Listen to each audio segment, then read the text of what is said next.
The college football playoff rankings will finally be revealed tomorrow at around noon Eastern time. The final college football playoff rankings of the season. And welcome to the live stream.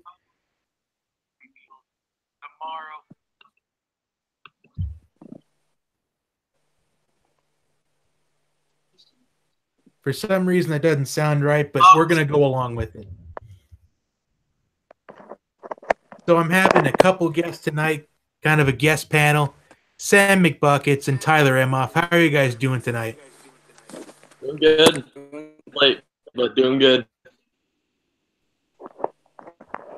All right. So finally, I finally get to show off my new microphone I got last week, and I feel like this is a good time to kind of do a stream because we're at that point where it's time to just, just kind of hit the nail on the head a lot, because tomorrow we're going to find out who the four teams are that are going to be competing for the national championship. And I know there's still some people that can say it's a no-brainer, it's still to be determined, but there's still a lot of things to discuss.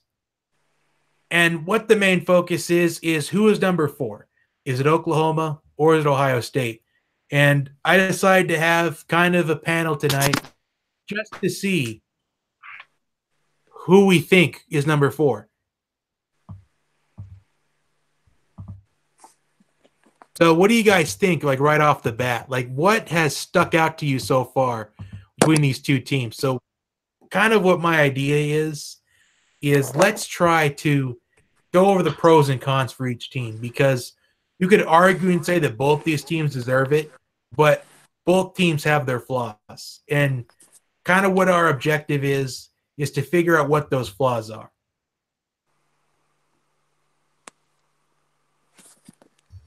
So I'm thinking we should start with Oklahoma because they're right now in that 5th position. They're ahead of Ohio State.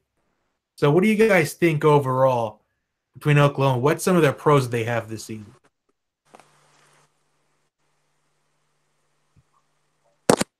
I'll let Sam go first. I'm still right. jotting some stuff down. All right, I would. Biggest pro with Oklahoma is their pro style offense. I think they have an electric offense, and I think it's the best offense in the country, or at least top 4. I guess the one problem with Oklahoma is they have an abysmal defense, and they allow Pac-12 or Big 12 teams to run up scores against them. Oklahoma's one loss was to a team they beat, so that's you got to keep that in mind. Plus, the Big 12 is a legit conference. Like, there are a lot of good teams. Texas is competitive. West Virginia is competitive. So there's real comp in the Big 12. You could argue and say the Big 12 wasn't as competitive than maybe the SEC. Even the Big 10 had its moments. So what I'm interested in when we find out these rankings is how close is it really between Oklahoma and Ohio State for that 4th spot? Is it a lot less than what they're trying to make us think, or is it a lot bigger? And one thing I was wondering, actually, I'll let you talk first, Tyler. That way it kind of makes more sense in chronological order. Like, what are some pros you think that Oklahoma's had this season?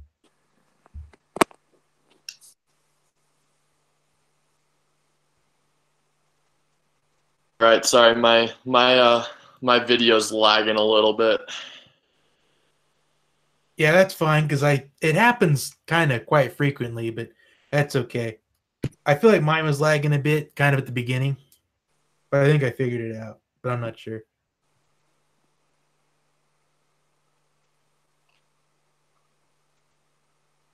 So going off with the pros and cons of the offense, got an electric quarterback, got some great receivers, even got a good running back in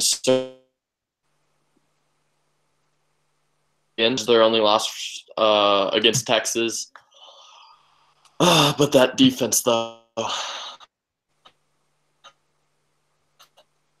issues on the, but the defense did come up huge at times today during.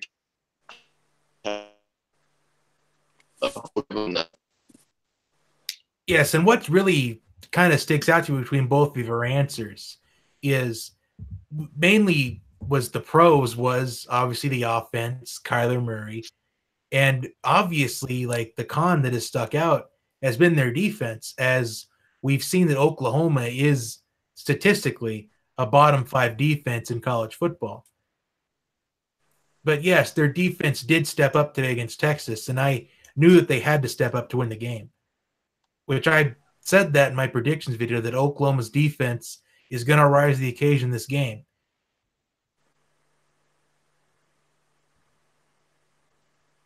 So now, what are some pros and cons to Ohio State? I guess I'll start off. That 29-point loss in October to Purdue. That's the major oopsie. I think Ohio State's biggest problem is they play down to their opponents. You see oftentimes they're in close games versus trash teams. Like they barely were able to scrape out a win against Maryland thanks to Maryland's sheer incompetence and their quarterback's inability to make a routine 2-yard throw on a 2-point conversion. That's the only reason why they're still in it. So they play down to their opponent, and that's their biggest weakness. I think Ohio State is a better team, but they also play down to their opponent. And when Ohio State's at their worst, it's much worse than when Oklahoma's at their worst.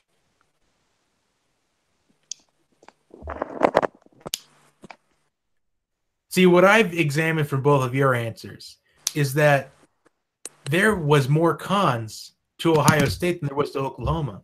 Because Oklahoma's only con to you guys was the defense. And the cons for Ohio State playing down to their competition and the 29-point loss to Purdue. And Ohio State has played down to their competition throughout the season, barely getting past Nebraska, a game they probably should have lost, but Nebraska made mistakes. Barely getting by Maryland, a game that they probably should have lost, but Maryland, they went for 2 and didn't get it. But this kind of reminds me, though, of Clemson from 2016, where they played down to a lot of their competition. Florida State also did back in 2013. So maybe playing down to your competition isn't as a big of a factor to the committee as maybe what we're thinking it is. Because I felt like if it was, it would have a huge factor in it. Because let's not forget, even though that Notre Dame has ultimately earned their right to be in at 12-0, their cons are they're not in a conference. They don't have a conference championship to lean on. And they played down to a couple of their opponents too, which I can respect that. But I've been saying for the last 6 weeks that you can make an argument for Notre Dame being the number 2 team in the country.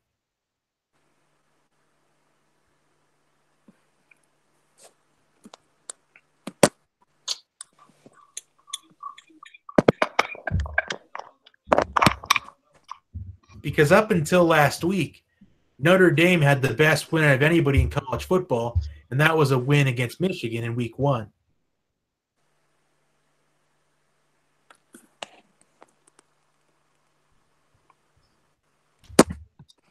I think Michigan sort of hurt Notre Dame's resume by blowing that game by Ohio State.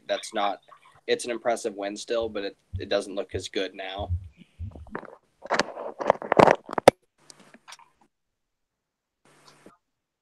Are you sure, though? Because Michigan, they're still in that top 10.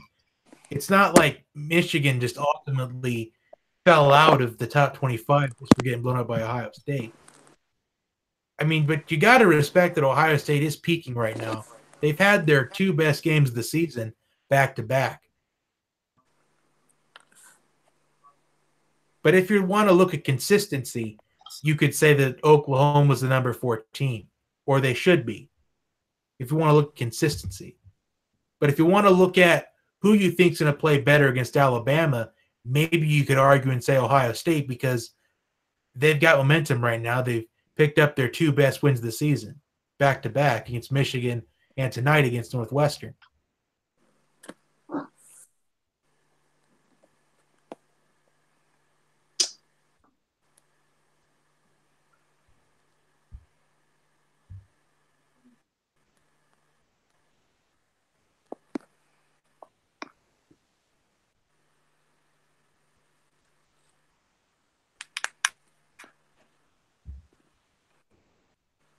And are we still lagging on that? Because I don't know if I'm going too fast for you guys, but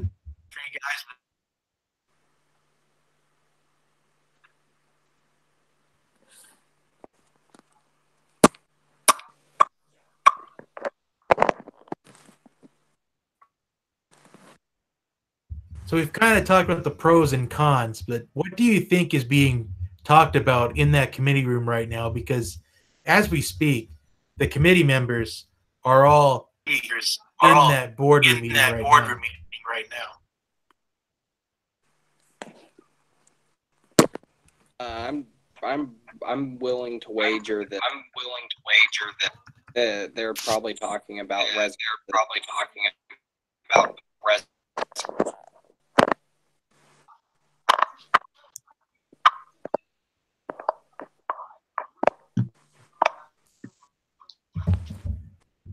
But how long do you think they're going to discuss it? Do you think they're going to discuss it within the whole time until it's time to reveal?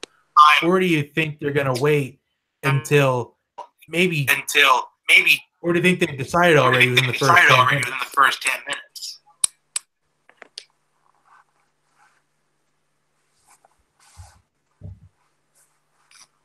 So that's also kind of something interesting because, as you know, that last year we had the debate between Alabama and Ohio State for the fourth spot.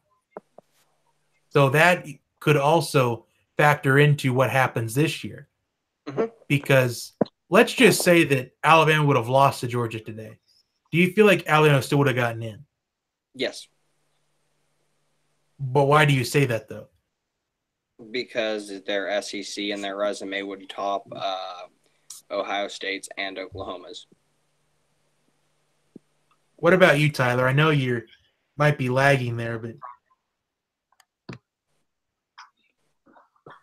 can you repeat the question?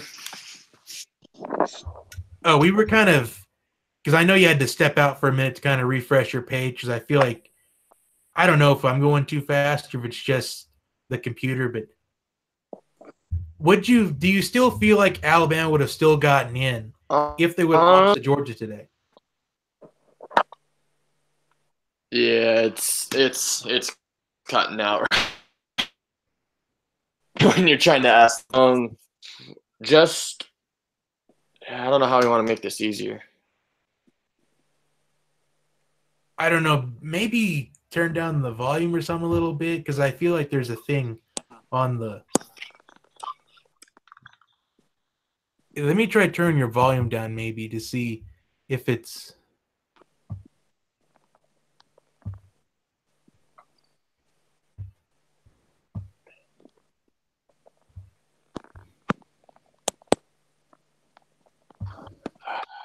Because I think in there, honestly, I could probably hear myself talk through your computer over there. So I'm going to try turning it down just maybe a notch.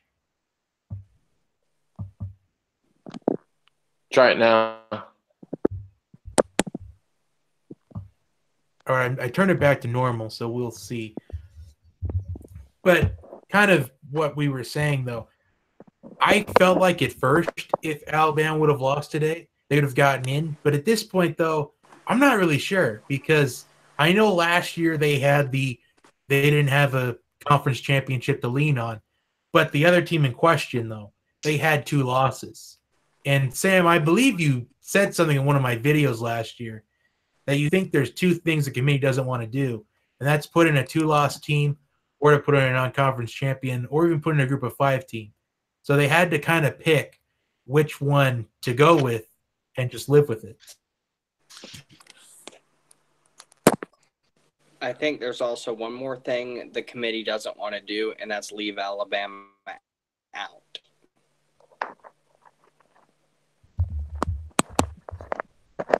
because Georgia had the intangibles to win today's game. It's just the incompetence of Kirby Smart. It was obvious. Well, you could argue and say there was some missed calls in that final drive.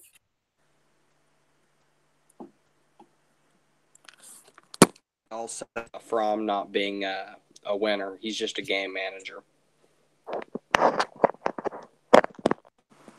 So do you feel like the what was I going to say? Yeah, I'm not sure if he answered it yet, but as I was saying just a minute ago, the committee members are in that boardroom right now. They're kind of going over things. What do you think is that one thing they're going over? Honestly, what they're probably doing is they're looking at Ohio State and they're saying, can this team put up a fight against Alabama more so than Oklahoma? Because what I think is they're just trying to make the best 4 versus 1 seed matchup. Do they think Ohio State can fare better against Alabama? Well, although there are probably some things that maybe is on the agenda, and Tyler just sent me a text saying he's going to exit out of the chat and he's going to answer the questions in the chat. So I'm going to open up the chat because we're going to get to discussions toward the end. So I feel like it's not really much longer because there's probably just a couple more things to go over. Yeah, I mean, unfortunately, it wasn't a good college football season. I mean, it's the teams didn't do anything crazy. Pitt didn't beat. There weren't a lot of upsets, seeing as though we have 3 undefeated teams. Right, but let me ask you this, though. We would still have controversy. Let's just say that Oklahoma, they never lost to Texas in the Red River rivalry back in October. And Ohio State, let's eliminate that loss against Purdue. Let's just say Ohio State, they actually made a comeback in this one and they won by like 3 points. And you're looking at this, and we could have had 5 undefeated teams between Alabama, Clemson, Notre Dame, Oklahoma, and Ohio State. And you sadly would have to leave one out because you could say that all 5 of those teams, they earned the right to be in the college football playoff, but you got to leave one of them out. Which one would you leave out? Notre Dame. Interesting, but why is that? Non-conference champion versus conference champions. And that's very interesting that you say that because I did some sort of an algorithm a couple weeks ago that I put on the channel. But so if anyone wants to look at that later on, basically what I had is kind of an equation to build up resume points. And what was huge is in that algorithm, you got 20 resume points for winning your conference championship, which is 20 points that Notre Dame doesn't have, which is interesting that you say that because there could be somewhere down the line where we may need an algorithm like that. I think you're right.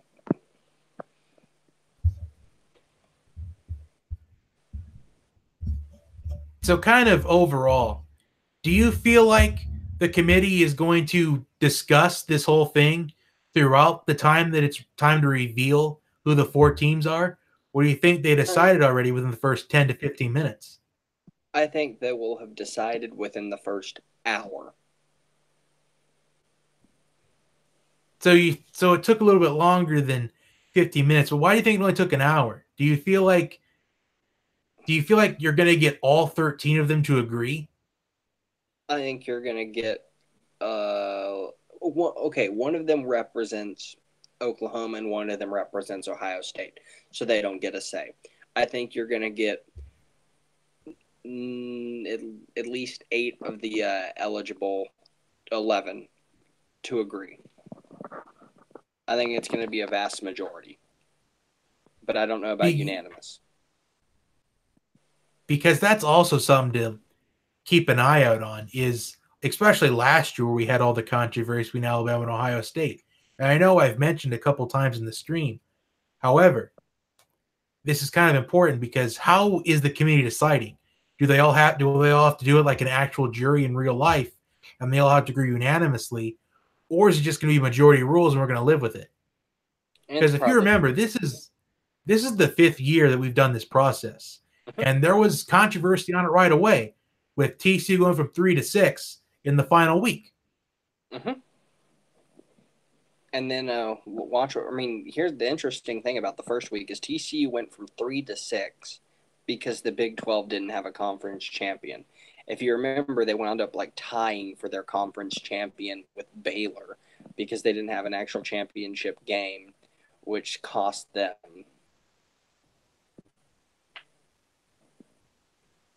So now that the Big 12 has a conference championship, are you putting in your Big 12 champion or are you putting in your Big 10 champion?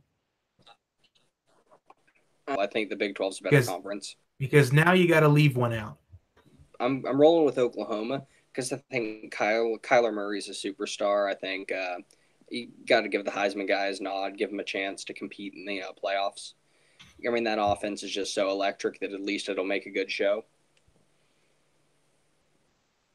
All right, and Tyler said in the live chat that he would definitely leave out Notre Dame. He thinks they would lose to the other 4 teams undefeated if they had something like that. If we would have had something crazy like 5 undefeated teams during the final week. He's right. And he's also rolling with Oklahoma also. He's right.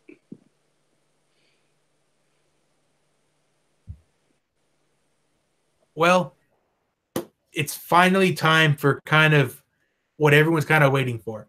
And it's finally my top 4, the final top 4 of the college football season. So, of course, we have Alabama number 1, Clemson number 2, Notre Dame number 3. And what the main point of this live stream is, who is number 4? Sam and Tyler have both said that Oklahoma is the number 4 team. And it's finally time to hear what I have to say on it. And my 4th team in the college football playoff is Oklahoma. And that's because you could argue it several different ways. They have more pros and less cons than Ohio State does.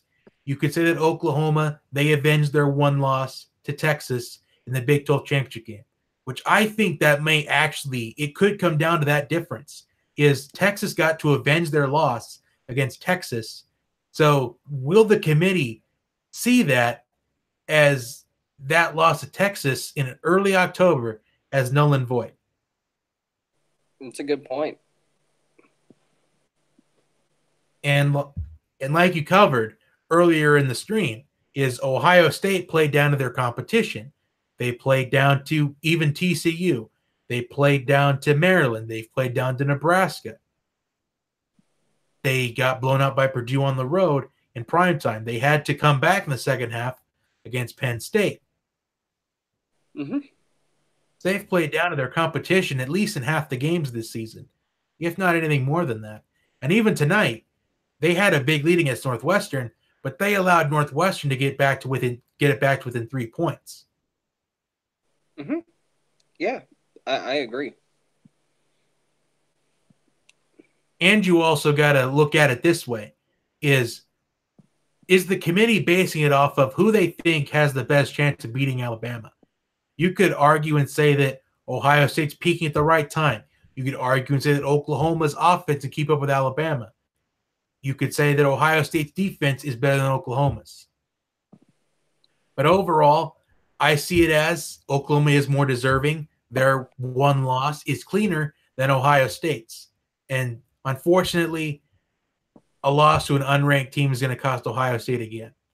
I agree. I think there's something about Oklahoma's consistency, and they don't really play bad. I mean, they might not go and give you an Oklahoma. You could get the good Ohio State, or you could get the Ohio State that plays down to Maryland. Exactly. And let's not forget the last time that Ohio State was in the college football playoff. They couldn't even score a point. That's true. In fact, maybe that's still. In fact, the Big Ten hasn't even scored in the college football playoff since Ohio State versus Oregon, the national championship. Mm-hmm. So that could also lead into a factor. And you can talk to any analyst out there and say that, let's just say that maybe I don't know, maybe Charles Davis would say that Ohio State would have the better chance because beating Alabama. That's what they want to base it off of. You can say that this person would want to pick Ohio State because they feel like Ohio State could beat Alabama when they have a bad day. Because Alabama, they look beatable in today's SEC championship game. The blueprint to beating Alabama is out there. The question is, will Oklahoma or Ohio State execute it? No, neither team is going to do as well against Bama as Georgia did. I think Georgia's better than both teams, but they have 2 losses, so they're out.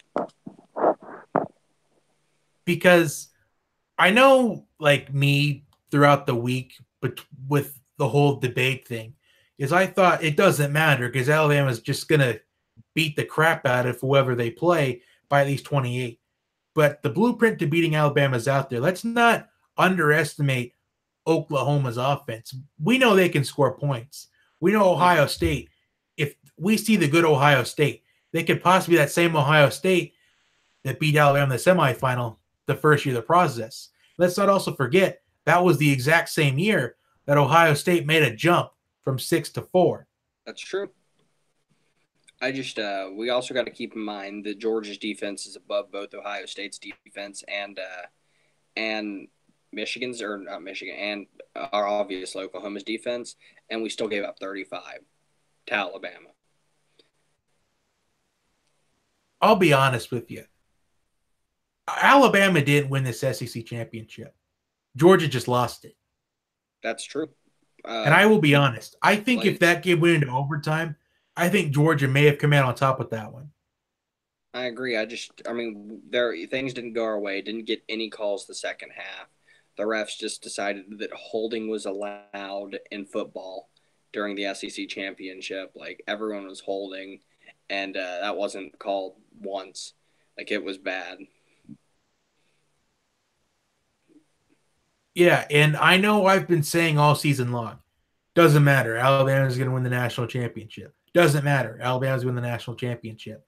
But right now, as of this moment, I can't be so sure about it yet because the way to stop Alabama is you get the football moving on them. Mm-hmm. Let's just say that no matter who plays Alabama in the semifinal, whether it's Oklahoma or Ohio State, what they got to do is to assert the running game early on, because you know that Oklahoma's got a great running game, and so does Ohio State. Mm-hmm. So they have to utilize that in that game, and it's going to be a huge key throughout that entire month of conversation. Is how are they going to beat Alabama? The key is controlling the time of possession. When Georgia got out to a lead, they were winning the time of possession, but Alabama controlled the football at the end of the game, and they wound up winning the game because they controlled the football. Georgia didn't sustain drives after the second half. And that's also a good point, because I know that someone in the chat, do you think this would be a good time that we can get to some questions, actually? Because I feel like we've talked about kind of what I kind of wanted to address. Mm-hmm. Like, we've talked about the pros and each team. We've talked about what the committee's thinking of. But just to make sure, I know it's been about maybe an hour and 45 minutes since the Big Ten championship game ended. So do you think they have their decision right now and they're not going to think about it overnight or sleep on it? What time do they start making the decision?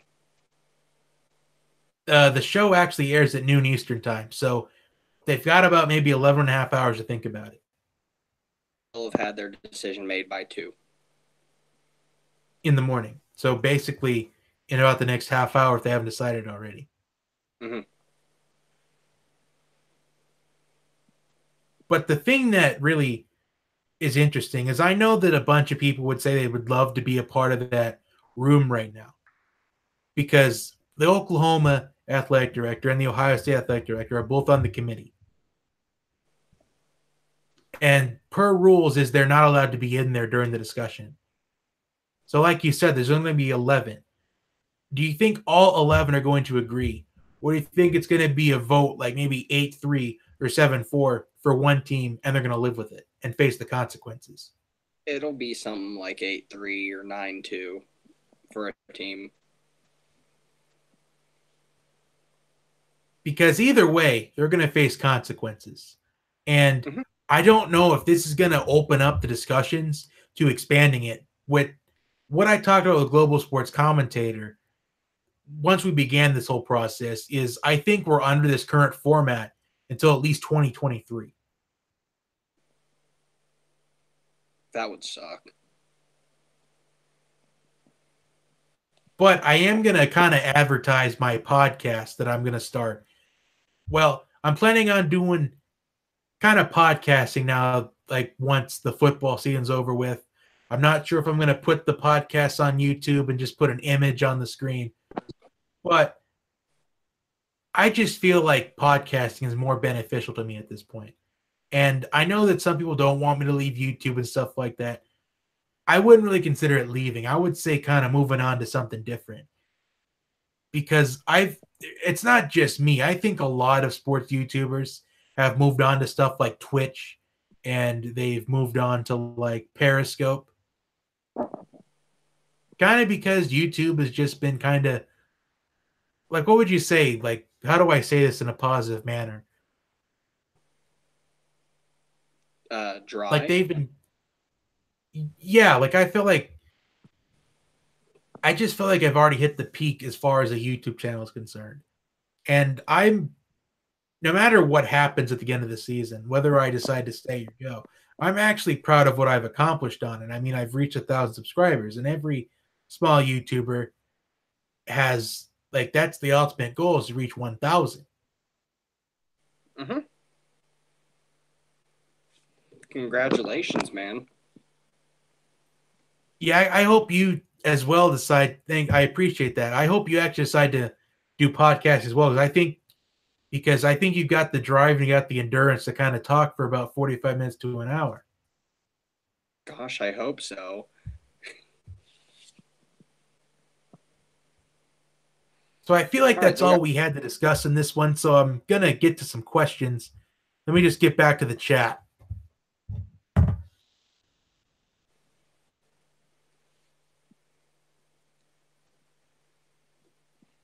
I believe our first one is going to be from, I believe it's going to be Benjamin Bierce.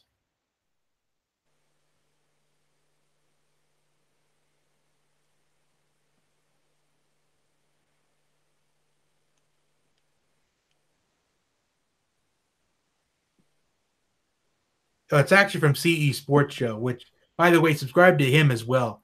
He's got great content as well. He does some kind of in-game streams between a lot of major games. Like for tomorrow, he's probably going to have a stream for the Sunday Night Football game. He might have a stream for Vikings Patriots tomorrow. So kind of keep an eye on that as well. He says Oklahoma, Clemson, Alabama, Ohio State. He thinks Ohio State should be the team. He said, do you kind of, with that scenario he laid out, Notre Dame gets left out. Yeah, that's kind of the idea. But could you like understand his point to seeing that? Because I feel like it's kind of hard to justify putting Notre Dame out of the playoff, since I feel like they've earned it, even though some people say they didn't. But you don't go undefeated by mistake. It takes a lot of guts and a lot of will to go 12-0. You know what? You know what's not talked about enough? What's Clemson done? That's kind of what I'm saying, though. Clemson, you could argue and say they haven't done much. I mean, Texas A&M took them to the wire, and that's kind of before A&M. They kind of built up kind of the hot streak toward the middle of the season. So they got taken to the wire by Texas A&M. But really, the only two teams they really played this season were NC State and Boston College. And Boston College, I feel like, still an average team. And they got taken to the wire by Syracuse kind of before they kind of moved up in the rankings. So Clemson's, they've played tough teams.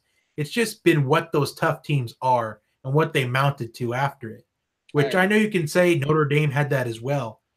But they were actually ranked higher when they played them than when Clemson played them. That's true. Because right when I began the process. I said with Global Sports Commentator, Clemson's schedule looks easy on paper, but it may not actually be the reality of easy. But Clemson, they have beaten teams convincingly. Every team they've played ever since that, convincing wins. And Clemson's had a convincing win against everybody except for Texas A&M in a game that maybe they could have lost. They had, you can argue and say that it was down to third-string quarterback Chase Bryce against Syracuse, but other than those two games, Clemson's pretty much dominated against everyone. They get a pass because they didn't play down to their opponent. I think Notre Dame's gotten into more of a habit of playing down to their opponent, whereas Clemson just puts them away and slaughters them. So I think Clemson, no one looks at Clemson's resume because of their dominance. All right, and then Gavin OC4, he says to join his Bowl Mania group. Remind me to message me actually on Facebook about that. I will join it, but I want to make sure that he joins mine as well. And I know Sam and Tyler, I want you to join it as well because Sam, I believe you won it last year as well. I remember you had like a top 100 entry out of everybody in America. Last year was incredible. My Bowl Mania run was incredible. I missed like 2 games the entire year or the entire bowl season. I wound up missing like 2. It was ridiculous.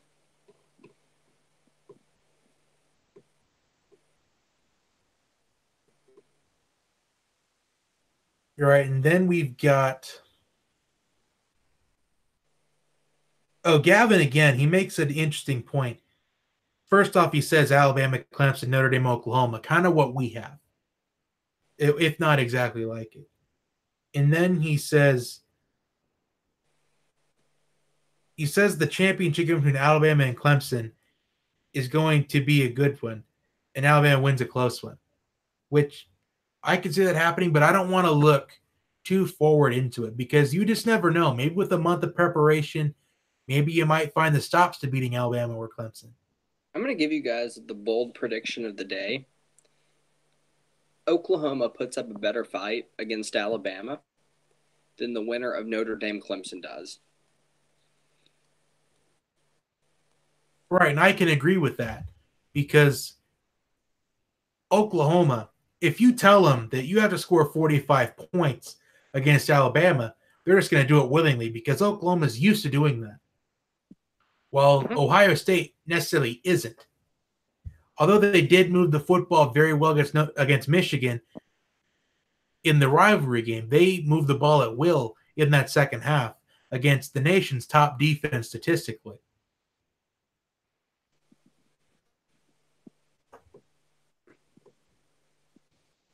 So do you feel like Ohio State will put up a good fight against Alabama too, or do you feel like Oklahoma will put up a better fight than Ohio State would? Because I feel like either one of those two teams, they can put up a fight if they don't freak themselves out, if they find themselves down 7-0 early on. I think Ohio State can put up a fight, but I also think they can get clobbered if they play like crap. You don't know if watching Ohio State is like a box of chocolates. You don't know what you're going to get. You don't know what you're going to get with Ohio State. They could be good. They could suck. I will make this statement, though, and honestly, mark my words on this one. If the committee chooses Ohio State to be number 4 in the semifinal between Alabama and Ohio State, and I'm going to go bold here, either Ohio State is going to win or they're going to get blown out. It's not going to be in between. There's going to be no close game at all. They're either going to win or they're going to get blown out. One of the two. That's a fair prediction. And I'll put the record on it. That's fair. I can see where you're coming from. Reasonable. Because remember, the first year that they had this format, everyone thought Ohio State shouldn't have been involved in there. They lost to Virginia Tech week 2 of the season. And then, while TCU only had one loss to a Baylor team that was by a field goal. And Ohio State got in over TCU. And there's a whole lot of controversy. But then Ohio State, they appreciated the fact they were there. And what happened was Alabama felt the pressure because, face it, when you play football at Alabama, it's either win the national championship or don't come back to school is what it basically is. And Alabama felt that pressure because they felt like they had to win it. And that's probably why that we haven't seen a 1 seed win this college football playoff yet, because the 1 seed always feels the pressure that they have to win it because they're the favorite. Yep. But meanwhile, Ohio State, they were just happy to be there, and they turned out to dominate that game against Alabama. Don't let the scoreboard fool you from that night. Ohio State, they just dominated. They moved the ball at will against Alabama. And that's, by the way, that's where Ezekiel Elliott got his household name. Mm-hmm. So that's kind of what my prediction was about. It's just basically what happened that last time, because there is an old saying that history does repeat itself, and it could easily happen in this time around. Very easily could. We will find out. And then Gavin also says they need to make the playoff 6 or 8 teams sometime in the future. And Gavin, we kind of discussed that, but unfortunately, I think we're still under this process for at least another 5 years. But I feel like an expansion is coming, especially if we're going to have a controversy like this every single season, where it's coming down to 2 teams or 1 spot.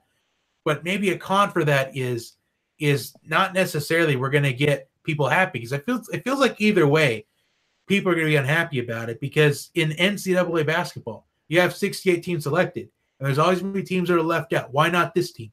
Why not that team? Because I think the more teams that you have, the more people argue about it. Because that's kind of definitely what happens. Person being left out is going to pitch a fit. Exactly. And it seems like the more teams you get, the more teams are going to argue and say, well, we deserve to be there. We did this, this, and this. We did A, B, C, D, but this team only did A, B, and C. That's true, but it's also true that the fans are less sympathetic towards the programs when the more teams get in and someone's left out. People care a lot less about a college basketball team being left out versus like Ohio State being left out or Oklahoma being left out.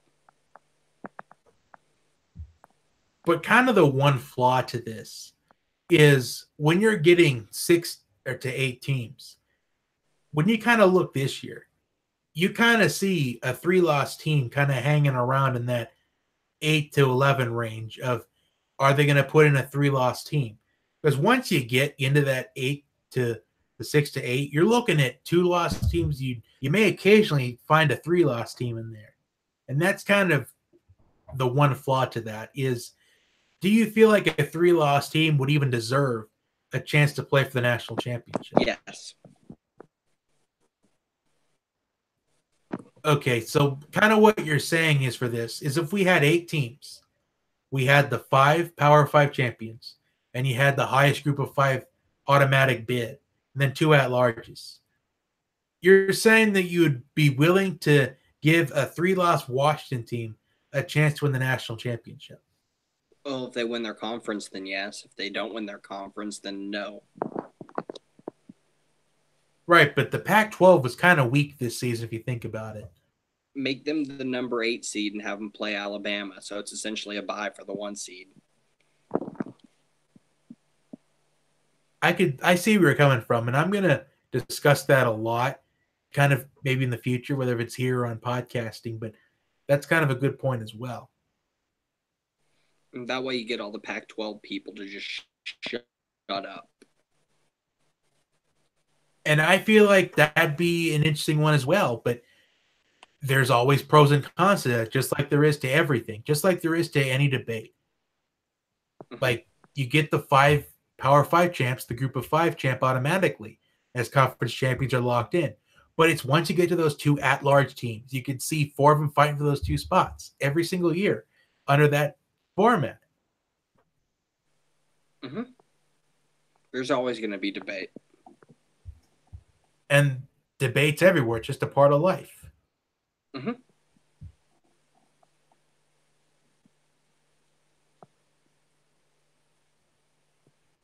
Let's see. The next comment is from Benjamin. He says tomorrow is picked the Rams over the Lions and Patriots over the Vikings. So that's an interesting one. And Gavin also said, he says that Notre Dame has only really beat Michigan and Syracuse. Clemson is going to beat them for sure.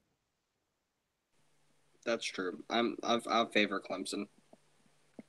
Clemson by 5 or Vegas. So my prediction on the Vegas line is Clemson should be favored by 5 points against Notre Dame. Yeah. I don't know. I feel like it's gonna be a lot higher than that because Notre Dame, they played down to their competition as well as Ohio State. But it's true. But you could also argue and say that if Notre Dame played down to their competition and you're giving them a spot in the top 4, could you make an argument for Ohio State as well for another team that played down to their competition? No, because their loss is worse than Oklahoma's loss if it's resume based. Oklahoma. And I feel like that's what they need to base it off of is resume based. Is what's misleading about everything else. Like the one thing that is most misleading to when people are giving opinions to this is they're not looking at the exact schedule from what it was. Because let's go over Notre Dame's ranked opponent victories. They've beaten Michigan. They've beaten Stanford at number 7. They went on the road to beat Virginia Tech with their number 23 or 24. They beat Syracuse and their number 12. So right there, that's 4 ranked opponents they've beaten. But none of them are good, except for Michigan. But when you look at Ohio State's, they have beaten Penn State on the road. They've beaten Michigan State on the road. They've beaten Michigan. They beat TCU when they were ranked. So you could argue and say that Michigan and Ohio State, they have almost the exact same resume. But the difference is Notre Dame is 12-0. With Ohio State, they lost to a 6-6 Purdue team. Mm-hmm. And also Ohio State just they didn't pass the eye test as much as Notre Dame is. I hate using the phrase eye test, but Ohio State was a real eyesore when they were playing Maryland.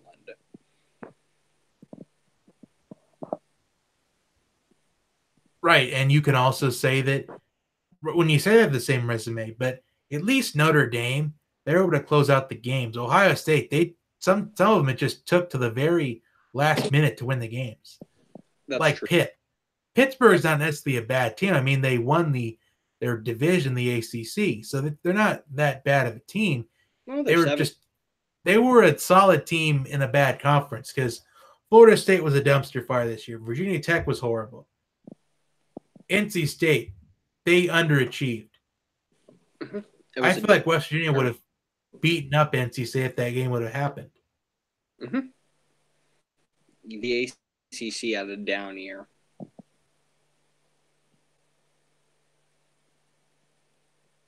Oh, and here's one thing that I really want to kind of talk about is what is the status of Tua Tagovailoa going to be? Because it really depends on how Tua does. Like, how is he going to be good to go for the semifinal?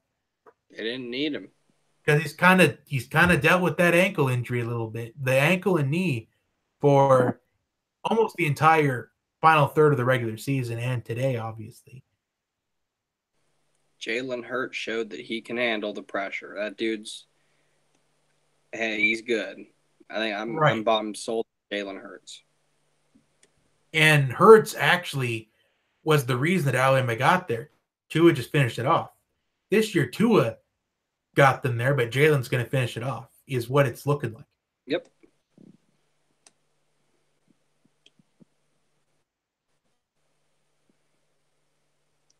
Yeah, Tyler also mentioned in the live chat that there was a debatable non-defensive pass interference late in the fourth. And what I didn't really cover is there was also one when they were reviewing that Jake Fromm incomplete pass, if it was a fumble or not. You could also see an Alabama player kind of just graze the face mask, but you can see it move. Even if it's not intentional, either way, it's moving. 15 yards. 15 so I feel yards. like that should have been at least called. Yeah. I'm just saying, I'm going to call a spade a spade. Georgia got the short end of the stick. The Zebras did us wrong.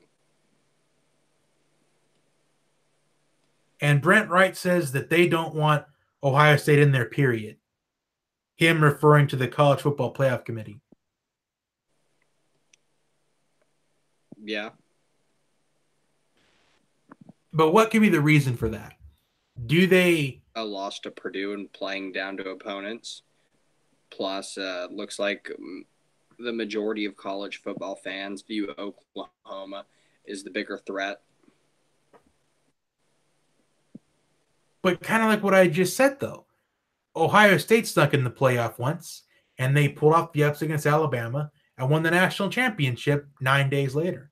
At least I think that's what it was back then. But kind of like what I said, Ohio State's either going to pull off the ups against Alabama or they're going to blow out. Take a 50-50 chance. I think that if Ohio State's in, they have a shot. But I think the committee. Let's see. I think the committee's 12 minutes away from going to bed, and they're going to wake up and just say Oklahoma's the 4 seed. And that's kind of interesting how you say that.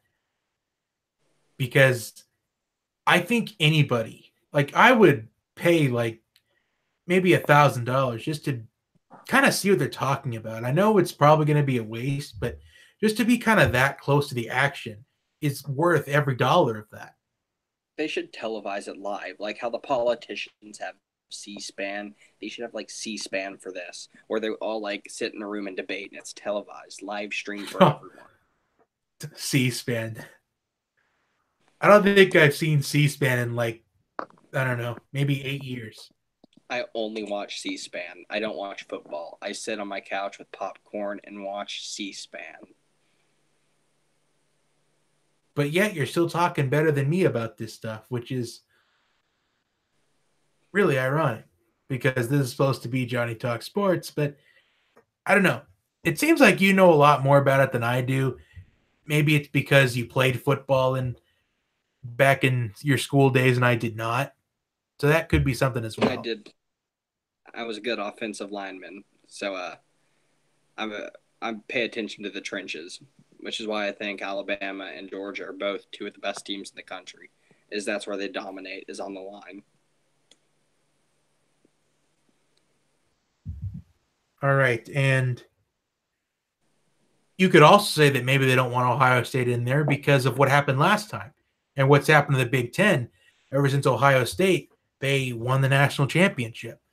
Do you feel like maybe they don't want him in there because they felt guilty by putting him in there over TCU the first year, and they're punishing them for what happened? Or and also last could time, that be a reason as well? Because they had controversy, and the controversy worked out in their favor, and they ended up winning the national championship. Mm-hmm. They also had controversy where they had Ohio State in, and they wound up getting pummeled by, I think, they wound up playing Clemson, I think. Maybe it was Clemson. Yeah. And they wound up scoring 0 points, I think. Yeah, could that be what they're worried about too? Yeah. That's probably what it is. But I'll be honest, though. I feel like at the worst, Ohio State loses 41-27. I think that's the very worst. For Oklahoma, I feel like they could easily lose like maybe 55 to maybe 28. I feel like Oklahoma will get at least 28 points in Alabama. I think so too. And I feel like at the very worst, Ohio State will put up 27. No. So based off of that, I think that both of those teams, they have an equal shot at beating Alabama. But are they basing it off of who they think is going to beat who they think has a better opportunity of beating Alabama, who has a better chance of doing it? Or are they basing it off of who they think is going to travel more, bring more fans, and more money to the NCAA? Or do we just or are they just going over this? Or are they just going over this and just maybe writing down all these different things like Oklahoma did this, Ohio State did that, and they can't decide. They're just saying, screw it. Let's just have them play in a play-in game on December 22nd. Or are they all sitting around wearing their special college football robes, and then the lead college football analyst guy has a chicken, and he chops off the chicken's head, and the chicken runs around, and wherever he falls on and whatever team's logo he falls on is the team that's in.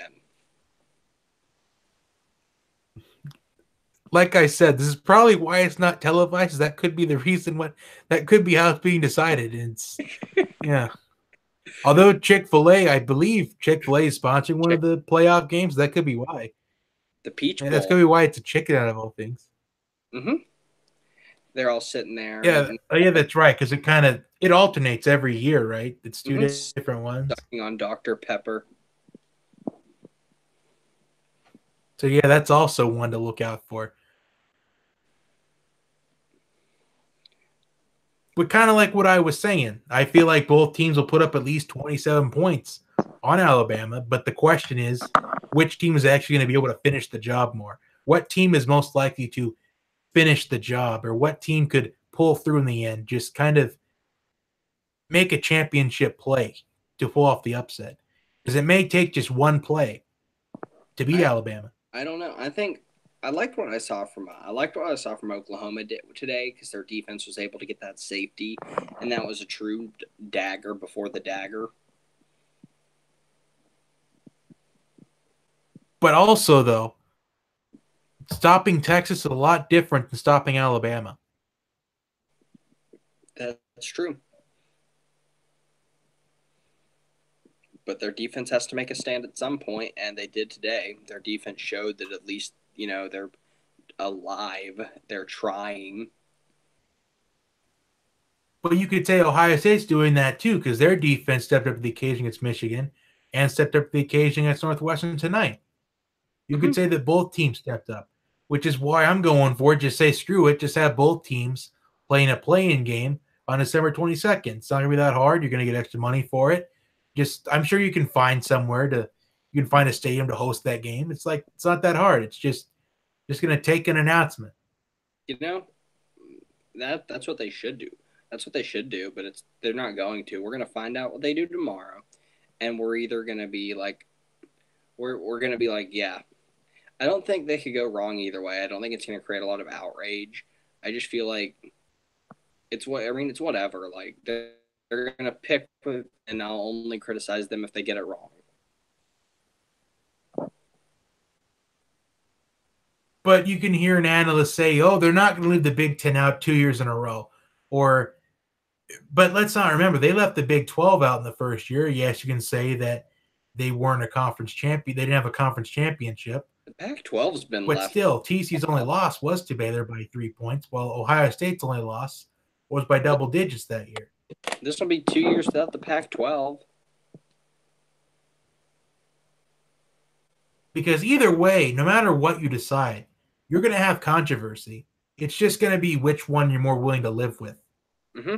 Are you willing to live with leaving out Ohio State for the second year in a row, or are you willing to leave out Oklahoma? They're willing. We'll find out tomorrow. I think, let's see, Tyler says he has Alabama over OU by 7, Clemson over Notre Dame by 24, Bama over Clemson by 3. That seems pretty legit. I'm with those numbers, except I think Bama will beat Clemson by 10. Oh, just the perfect person I wanted to see on this chat. Kyle Does Sports. He says his top 4 is Alabama, Clemson, Notre Dame, UCF. If anyone's got any complaints, you shouldn't have lost. Hey, you know what? That is actually the best thing I've seen all day.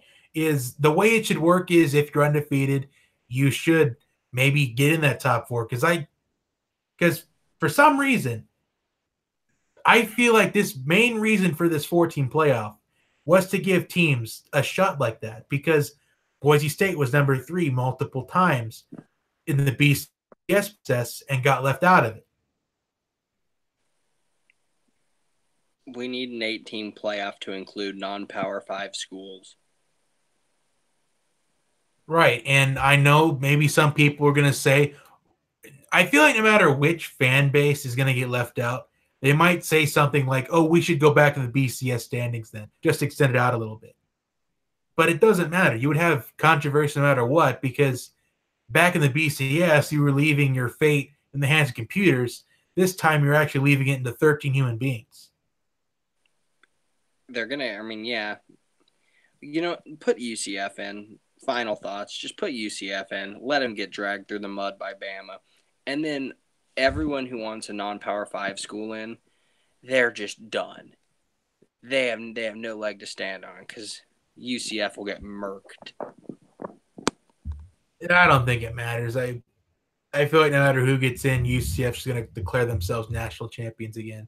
So I really don't think it matters. Georgia in the Sugar Bowl and get clobbered.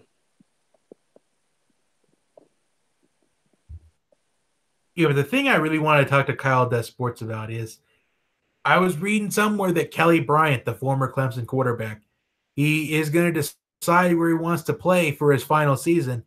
I believe it's going to be on Tuesday, and he's down to Missouri and Auburn. Ooh, please! That's interesting.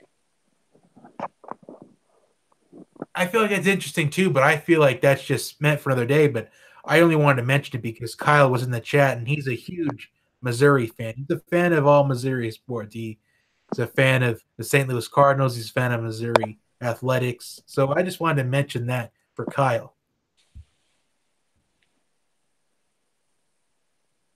And here's Kyle's explanation for why UCF should be number 4 is you don't win 25 plus games in a row and not even get a shot in the playoffs. There's no other sport where you can go undefeated and miss the playoffs. And then Tyler responds to him saying that if UCF didn't get college football playoff love pre-Milton injury, definitely not getting it now. Although, could you even give him maybe a little bit of points by coming back against Memphis and winning convincingly with a backup QB? Could you give him respect in that one? You can't, because Kentucky, which is a run-of-the-mill, slightly above average SEC team, murder Middle Tennessee.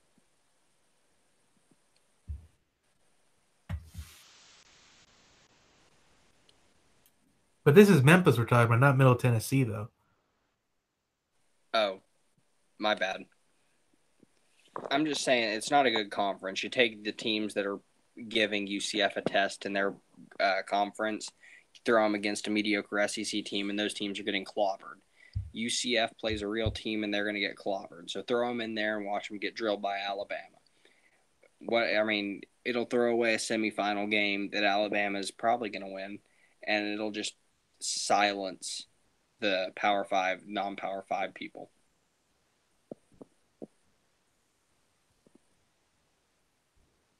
Let's see, and then Gavin responds saying they only beat Memphis by 1 earlier this year. They get destroyed by Alabama, which is what you already established. Mm-hmm. And then he says, so would Oklahoma. But that's the thing that I've been trying to tell for about the last 10 minutes is they have a shot. It's like you don't get in the top 4 just to play mediocre, though. I know Ohio State did. I feel like this Oklahoma team, it's a lot different. I feel like this Oklahoma team is kind of a little bit better with Kyler Murray than Baker Mayfield. No. Baker was good. Right, but Kyler's doing pretty well, though. Kyler's good, but they also lost their tight end, Andrews. Andrews is their tight end. He's pretty good. They lost him to the draft, and Baker had that it factor.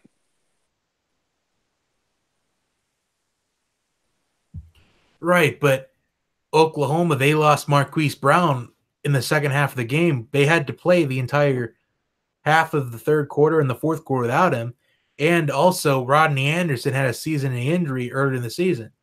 So they're kind of relying on backup running backs at this point. But you could argue and say that Trey Sermon would be a starter on about maybe 105 of the other college football teams in the country. Mm-hmm. Man, I cannot wait till the playoffs just so we can watch more good college football because now we're going to be stuck with some mediocre bowl games for a while. And then Josh Hughes says, Ohio State is better than Oklahoma on all phases of the game. No. Right, but Josh, you could say that. You could say that Ohio State has a good resume. You can say that Oklahoma has a good resume. But the difference of what the committee is weighing out is I think that loss against Purdue is going to weigh in a lot more than what Oklahoma's done this season. It's in the negative light. Because, like I said quite a bit ago, I don't remember exactly how long ago it was, but Oklahoma's one loss was to Texas by 3 points. You could say Texas was dominating the game, but Oklahoma came back and they lost on a late field goal within the last 10 seconds of the game. But Texas, they had the lead against Oklahoma early on, but Oklahoma came back and actually won the game this time, and they won it convincingly by 12 points. So I feel like the committee is going to look into there. Either by now, with your predictions, Sam, they're already done making the decision. And here's what I think. It's not going to surprise me if this is actually going to get mentioned tomorrow. If Oklahoma was that fourth team, it won't surprise me. Once Reese Davis interviews the chairman of the whole thing, it won't surprise me if he mentions at the point where they thought that Oklahoma's one loss to Texas is clearer than Ohio State's, and then Oklahoma got their vengeance on Texas, and they consider that loss null and void. That's key. I agree. When I look at that, I'm gonna pay attention to that to see if that gets brought up, because something tells me it's gonna get brought up, because I feel like I've been thinking like the committee has this season, and I think they're gonna go in there. I think they've talked about it already. I think they decided maybe within the first 20 minutes, they thought Oklahoma got their vengeance on Texas. Their loss is null and void. I think actually the second that Oklahoma won today, I think they were in because their loss is null and void. So if you take that loss and you win, Georgia lost today. That loss gets null and void. Because if Georgia wins, Oklahoma lost, or Oklahoma would have been out. You think so? Yeah, one loss Georgia SEC champion makes it above Oklahoma. So you're saying that one loss non-conference champion Alabama would have gotten in over Oklahoma? Yeah, I don't think the committee's left Alabama out yet. They have not, but that's because half the time, except for once, every time except for once, they're either number one or number two. Yeah, but they're not. But do you think they like the committee just like they have like an elephant in the room as they decide. Like they all own pet elephants. Like they have like Bama tattoos on their foreheads that they try to keep hidden. Like they love Alabama. I understand what you're saying though, but I feel like that they couldn't do it. I feel like if Alabama would have lost today, I think there would have been a chance they could have been out. Because but they weren't going. We saw the controversy. We saw how the controversy played out last year. And I said they got it right last year, but this time around, I don't think they would have put Alabama in if they lost, because it's different. It was different last year than it is this year. Because if you notice, it came down to Alabama and Ohio State.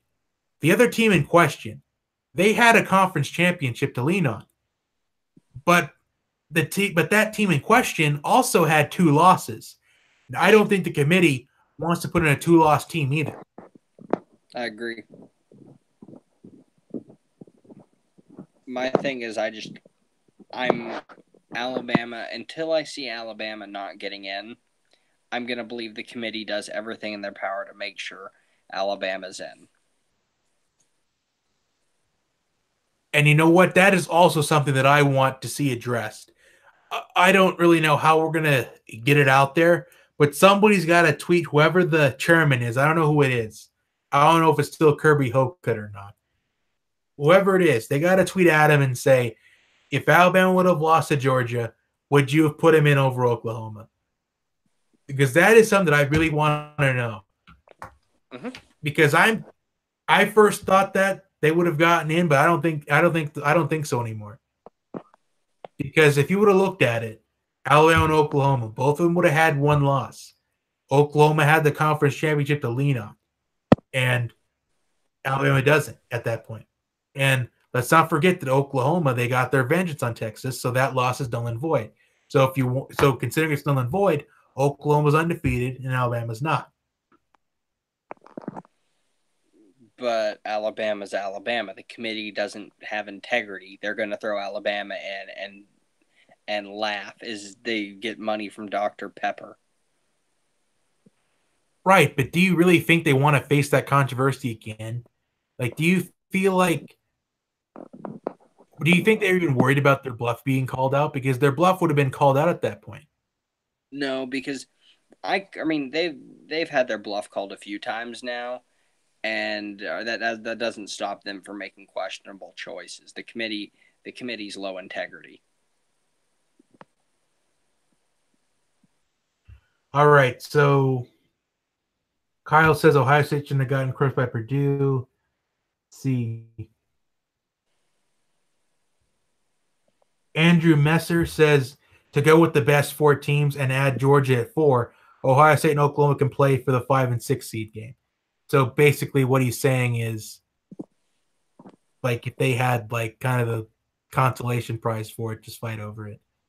So Andrew Messer, he brings up a point that nobody's brought up yet, is putting Georgia in the top 4. Do they necessarily deserve to be in that top 4? Yeah. I mean, they lost to they're essentially getting penalized by playing the number 7 or the number 1 team and losing by 7. And this is probably going to be okay. I think there's a 2% chance that Georgia gets in this top 4. I think there's a 2% chance to a 1.5% chance. And if Georgia happens to be in that 4th spot, I think we're going to immediately open for realignment, for an expansion. I feel like if that actually happens, we're going to see some surprise announcement in the offseason and say that this playoff is getting extended to 8 teams next year. Because I think that's going to happen if Georgia finds themselves in that top 4. If that happens, I think that the ESPN and the NCAA are going to have to work together and craft some new deal so we can get a playoff system that involves 8 teams by 2020. Right, and if that actually happens, you're going to see the anti-SEC bandwagon. You're going to see that. You're going to see that anti-SEC just going off and saying, this is the second year in a row they've done it, and if that actually happens, their bluff will be called on it because it just shows like what their agenda is. It shows that the committee loves the SEC and they don't have any faith in Oklahoma or Ohio State. The SEC is the best conference in football. And Kyle brings up an interesting point. Georgia is the second best team, but the committee won't look at it that way. That's true. But here's the thing. Since we're talking about bad losses, we've talked about Ohio State's bad loss to Purdue. Let's also talk about Georgia's bad loss to LSU. And yes, you can say that it was a road game in Death Valley. It's hard to play there. But losing by anything more than a touchdown, in my opinion, there's just really no excuse for losing a game as bad as that is. If Georgia would have lost to LSU by 7, I could understand the argument by saying Georgia's 2 losses were to top 10 teams. The SEC was stacked this season.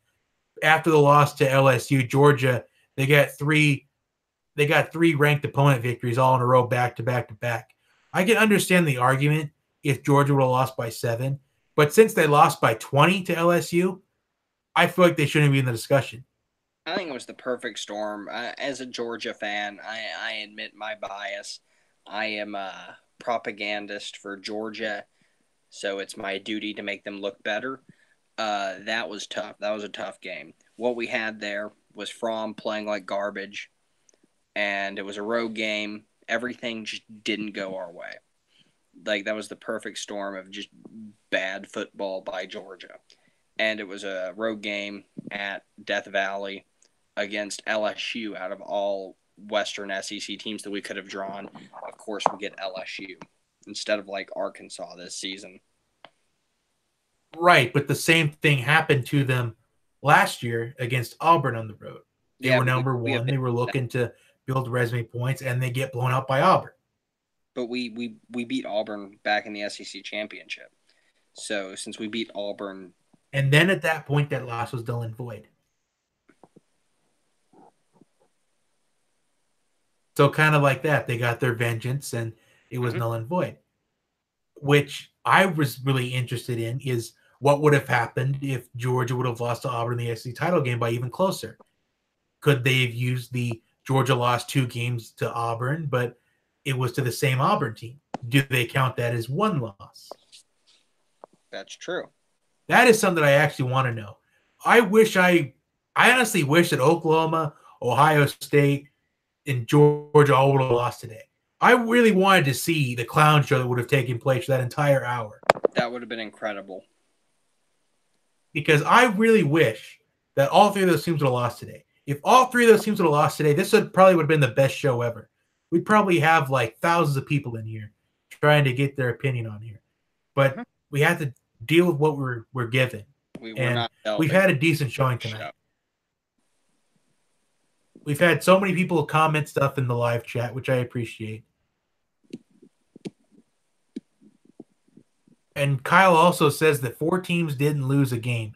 Those should be the 4 in the college football playoff. Changed my mind. But look, I can understand Kyle's point of view on this. I really do. But it's just that I'm not even sold on UCF still. Even though they've won games, I'm just not sold on it. If UCF would have beaten a team like maybe NC State or maybe beaten a team like maybe Florida or something, then I could understand it. But I'll be honest, though, out of all the teams in the top 10, I feel like UCF could really hang in there with at least maybe 3 of them. I think UCF could probably compete with Michigan, actually, to be honest. I feel like they can compete. I feel like they can compete with Oklahoma because if Mackenzie Milton was there, but he's not. So now that kind of doesn't happen. Without Milton, they're not going to be competitive against most of the top 10 teams. And if they play an SEC team, they're just going to get dragged through the mud. Yeah, but UCF also played an SEC team last year and destroyed Auburn. Auburn, I as a Georgia fan, Auburn's not good. Gus Malzahn gave no craps about that game, and Jarrett Stidham is not a good quarterback. We need to stop perpetuating that lie that Stidham's a good quarterback. He's not. Stidham's horrible. And then Tyler also said in the live chat, hashtag UCF to the Big 12. Yes, put UCF in the Big 12. I would really want to see how that would have played out. Put UCF in the Big 12 and take Kansas out and join whatever conference that UCF's in. Put UCF in the ACC, and then take maybe Louisville and put Louisville in the Big 10 or the Big 12.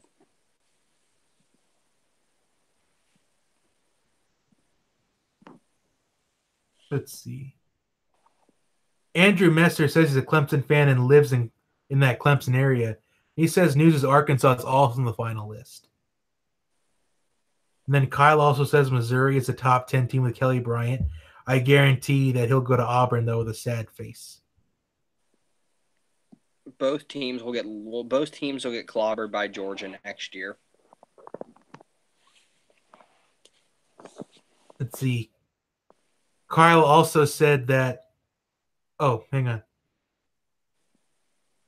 Andrew also brings up a good point. He says he doesn't care that Georgia has 2 losses. He personally thinks that they're the 4th best team in college football. Ohio State is too inconsistent, and Oklahoma has 0 defense. Yeah, that's a valid point.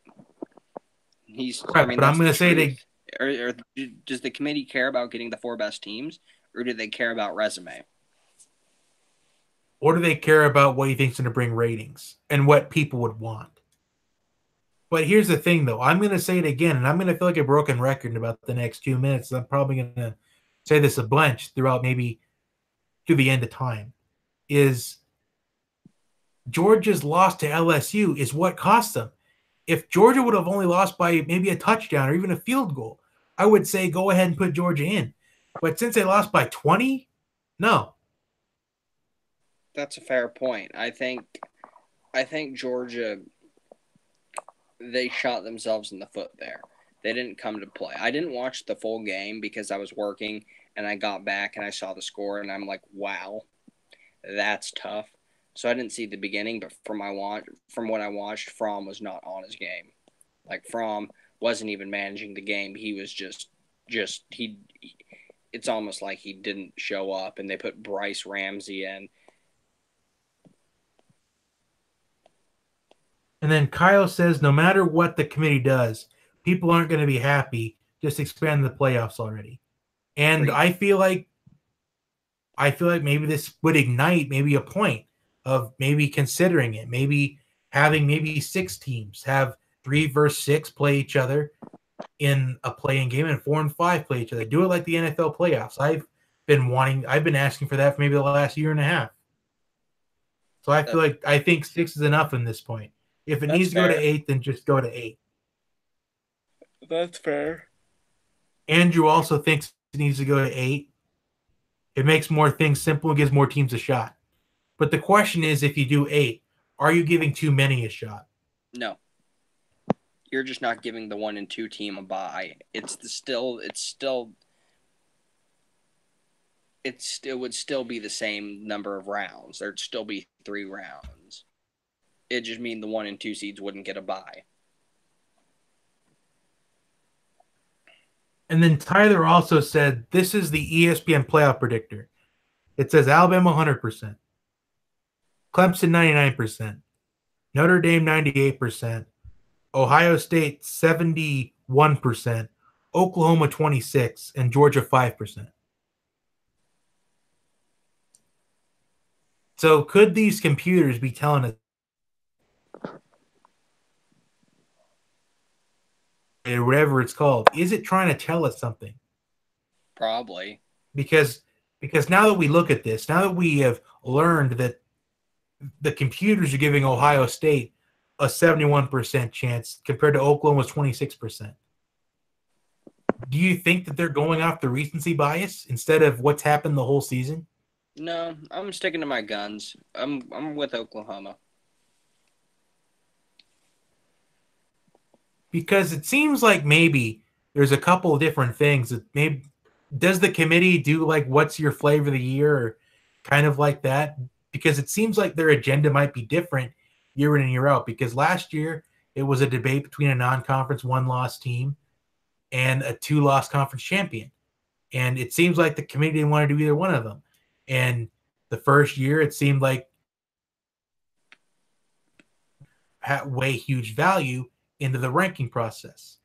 But then last year they go out of their way and put in and be focused on what's happened the whole season with resume, or are they going with the recency bias? The committee's going to do what they feel is right, and we're going to have to shut up and live with it because the committee has all the power, and we are just peasants bowing before the committee, the almighty committee in their committee robes with their chicken and Dr. Pepper. You know what? Put me on the committee already. I mean, just put me on it. Because just qualified as they are. At one point, Condoleezza Rice was on the committee. Right, but Condoleezza Rice is kind of different because her father was a former commissioner. So I can't really criticize Condoleezza Rice for being a part of the committee because she grew up around football. Football is basically part of her life. So I can't really criticize that. Football. So, like, I'm qualified. A lot of people play football. A lot of people watch football. Everyone's qualified. Everyone has an opinion. We just value these 13 almighty opinions because they're sitting there in a room with a robe and a chicken and Dr. Pepper making the choice. Right, and I'm probably qualified too because I have a YouTube channel with over 1,000 subscribers. Mm-hmm. So I'm probably qualified.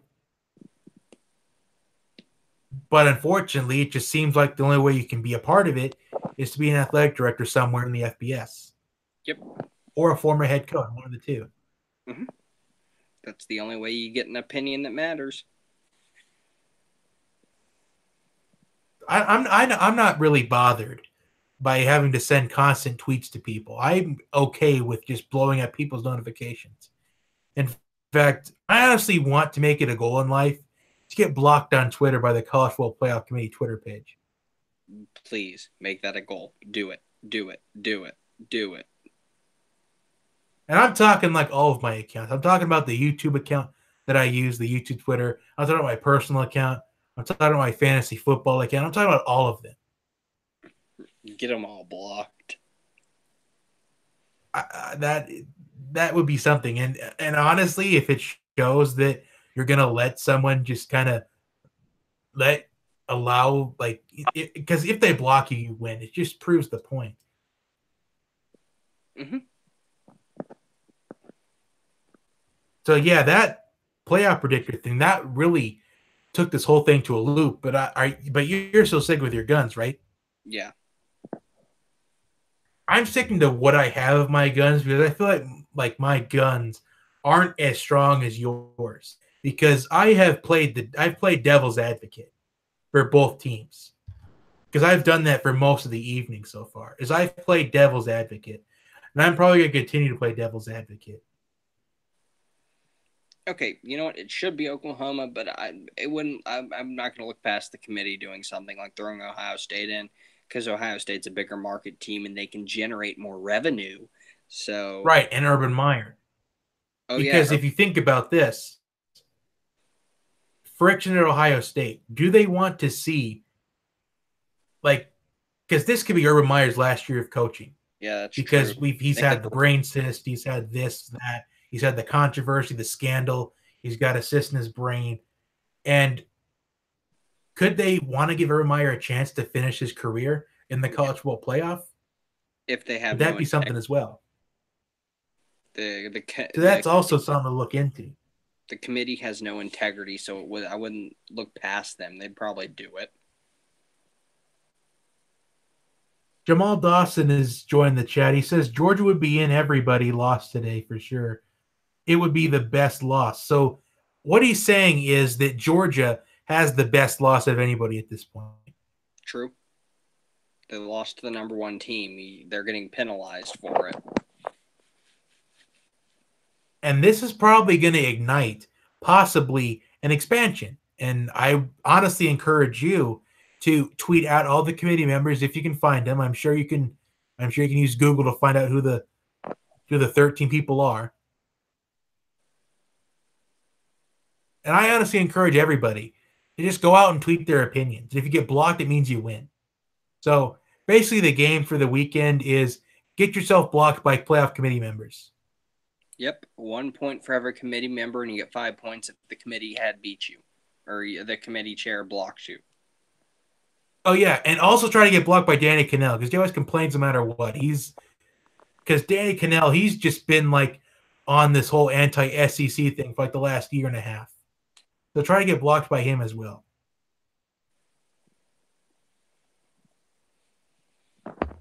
All right, man. I honestly think he's just still salty about getting laid off by ESPN last year. Shots fired. Oh, and last thing on the chat, Tyler says, don't forget to get blocked by Kirk Herbstreit as well. No, I like Kurt. He's a SEC fanboy. And Ohio State fanboy. So, honestly, I would have wished that Georgia would have beaten Alabama. Kirk would have to pick a side for once. He picked Georgia. He already said he would. I think he posted a tweet about that earlier. Yeah, because his tweet earlier really stuck out to me. He thinks that Georgia could still get in. Yep. I think there's maybe a 2% chance it happens. Although the playoff predictor says it's a 5% chance. So I guess it's a 5 according to ESPN. Right. And I'm not going with the computers because what this also shows, the last thing tonight, I promise everybody, the last thing I want to bring up is it especially shows like that predictor, since it's based off a computer. I'd be very interested to see if we kind of combined the last two ways to determine the best teams in football by the BCS and the playoff committee. But the committee, it weighs more than the BCS. So that playoff predictor thing that Tyler mentioned in the live chat, it really brought a huge thought into my head is what do you think would have happened if they had to choose the 4 best teams based off the BCS formula? Tough. I don't know. Alabama, Clemson. I know it's horrible to think about, but it's something I really wanted to think about. I was interested in that. As soon as Tyler said that, it's like it's the BCS all over again. Yeah. But if you think about it, we were going to have controversy even if we're still in the BCS because we have Alabama, Clemson, and Notre Dame all undefeated. Back in the BCS, you have to kick out one. Notre Dame. Which, by the looks of it, they probably would have kicked out Notre Dame. Yeah, I agree. Yeah, because of the margin of victory of every game. It seems like this year is that one year, since it's Alabama and Clemson 1 and 2, where we could have lived with the BCS. It just feels that way to some people. But I don't know. I might just not. I'm maybe not sold on the fact that Alabama's going to dominate yet. I'm not sold on the fact that Clemson will dominate yet. We'll see. In fact, I'm probably not going to tell you until maybe December 22nd. All right. Sounds good, man. It's about 3:30. Right. It's about 2:30 in Atlanta. So I'm gonna have to head on out because I got to get to work tomorrow morning. Yeah, that was the last thing. We can end the broadcast now. Thank you for joining me tonight, Sam, and also Tyler. I know that he kind of had some technical difficulties, but he still did a good job in the live chat. I mean, to tune in tonight. It means a lot that everyone wanted to tune in tonight. At least quite a bit of people. A lot of activity in the live chat, which I enjoy. I mean, it means a lot that everyone interact with each other. And that's all I had to say on that one. Anything else, Sam? Any closing thoughts? Heck of a stream, man. Thanks for having me. Good work, man. No, you too. It's going to be interesting these next several hours. It's going to be kind of interesting speculation. Go Dogs. We'll see. Hey, 5% chance according to the computer thing that Tyler did. So we'll see. I'll catch you around, man. All right. So thanks again to Sam and Tyler for joining tonight. Also, like, share, and subscribe. And I might be back tomorrow. I don't know yet. But we'll see. Until then, I'll see you next time.